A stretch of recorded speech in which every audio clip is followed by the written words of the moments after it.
Did you know even smart people get scammed every single day? The most shocking part? They never see it coming. You might think you're too clever to fall for this. But here's the uncomfortable truth. Your own mind is working against you. Today, we're not just exposing scams. We're rebuilding your mental defenses from the ground up. According to Interpol, these impersonation scams have increased 300% since 2020. But they're not random crimes. They're precision-engineered attacks on human psychology. Nobel laureate Daniel Kahneman proved we have two thinking systems: the fast, emotional system 1 that scammers target, and the logical system 2 they deliberately shut down. That panic you feel? That's exactly what they designed. Consider the astonishing case of Elizabeth Holmes and Theranos.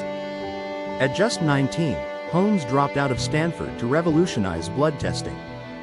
She claimed her compact device could run hundreds of tests from just a few drops of blood.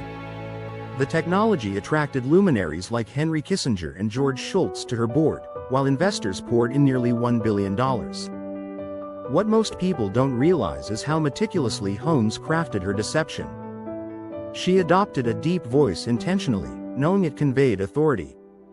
She dressed in black turtlenecks like Steve Jobs to trigger associations with tech genius. The Theranos offices displayed framed pharmaceutical patents that weren't actually theirs. When employees raised concerns, they were silenced with lawsuits. The psychological brilliance and horror of this scam came from how it exploited three powerful mental shortcuts we all rely on. It used our tendency to equate success with virtue, our instinct to follow the herd, and our deep-seated respect for authority.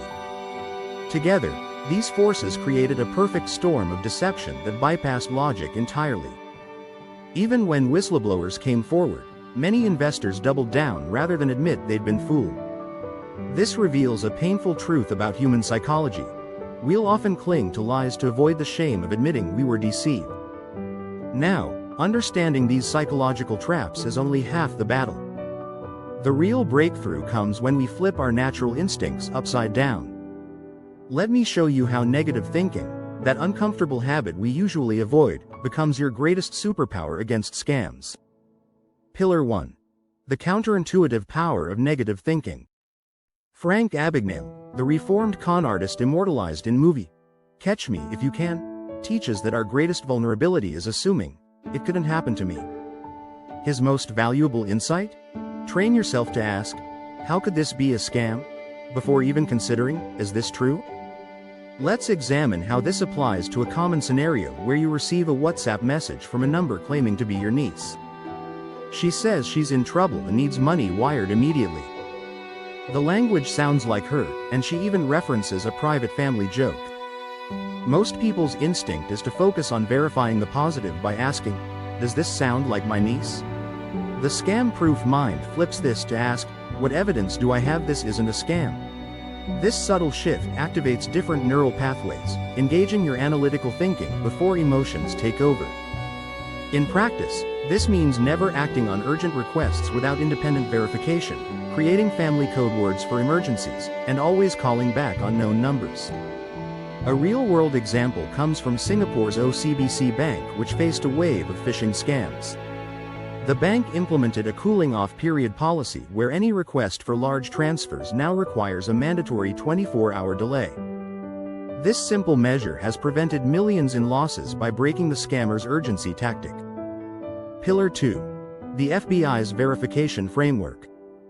Robert Whitman, the FBI's legendary art crime investigator, recovered masterpieces worth over $300 million by operating on one principle: trust but verify.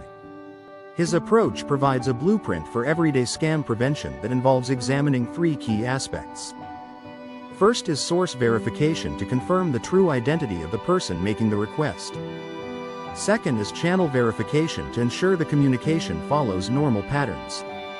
Third is content verification to assess whether the request makes logical sense. In 2019, Toyota Bashoku Corporation lost $37 million to a business email compromise attack. Scammers posing as the CEO authorized fraudulent transfers by weaponizing two instincts: trust in authority and fear of delaying urgent requests. The red flags were there for those who knew what to look for.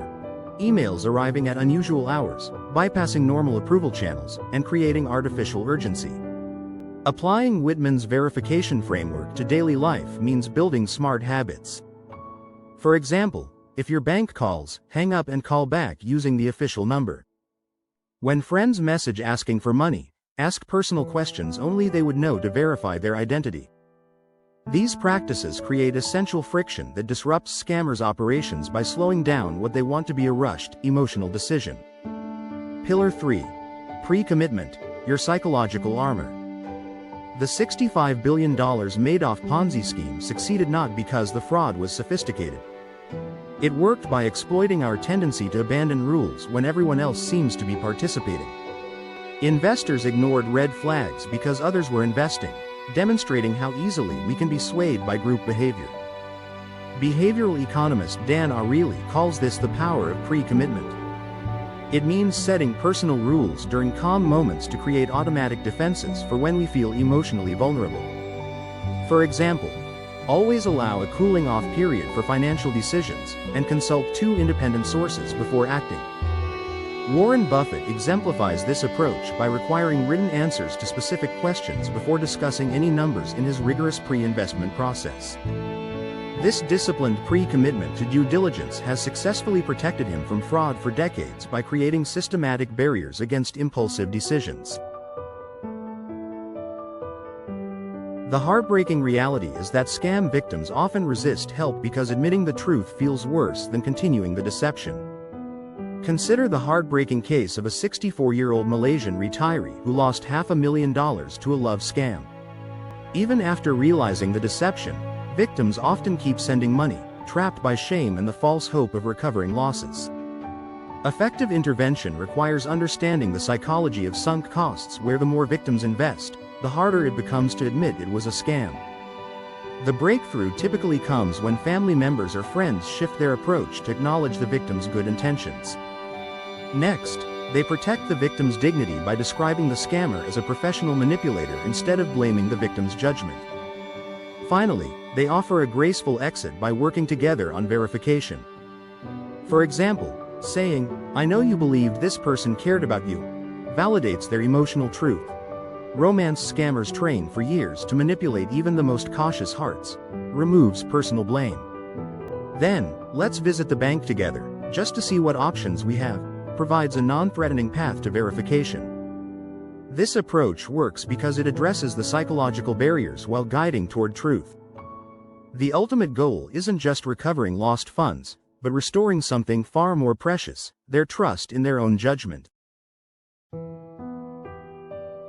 A scam-proof mindset isn't about constant suspicion, it's about developing automatic defenses that free you to engage with the world confidently.